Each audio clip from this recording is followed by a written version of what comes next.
Hello and welcome students, welcome to our YouTube की video में मैं आप लोगों को पढ़ाने वाली हूँ difference between biodegradable and non biodegradable. तो स्टूडेंट्स, ये बहुत ही ज़्यादा इजी और इम्पॉर्टेंट डिफरेंशिएशन है बायोलॉजी में, साइंस में बहुत ही ज़्यादा इम्पॉर्टेंट और इजी है, specially for class 10th and 12th। तो चलिए बिना टाइम को वेस्ट किए हुए इसका डिफरेंशिएशन हम स्टार्ट करते हैं। Let's get started.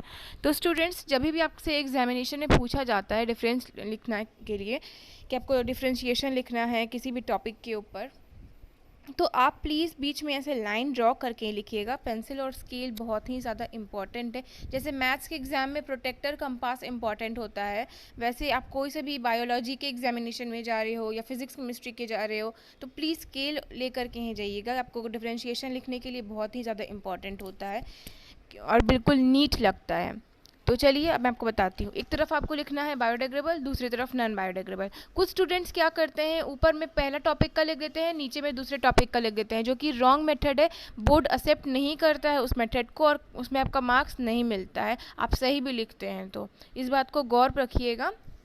अब चलिए आपको मैं बताती हूँ कि डिफरेंशिएशन में आपको लिखना क्या है।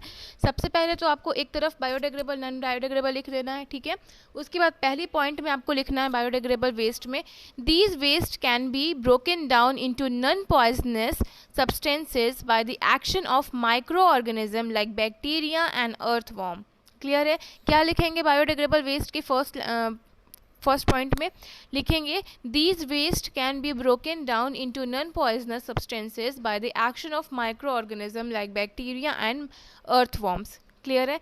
नॉन बायोडिग्रेडेबल में पहला पॉइंट क्या होगा? नॉन बायोडिग्रेडेबल में पहला पॉइंट होगा, these waste can not be broken down into harmless substances by any biological process. जैसे कि प्लास्टिक हो गया, प्लास्टिक पहले एग्जाम्पल सोच लेंगे ना किसी भी चीज़ का, बायोडिग्रेडेबल का या नॉन बायोडिग्रेडेबल का, तो लिखने में आपको इजी हो जाता है।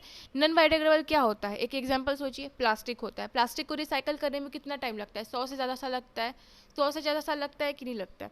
वही को लिख देंगे, These waste cannot be broken down into harmless substances by any biological process। कोई सा भी बायोलॉजिकल प्रोसेस से ये वेस्ट जो है वो ब्रोकन डाउन नहीं होता है, ठीक है। अब लिखते हैं बायोडिग्रेडेबल।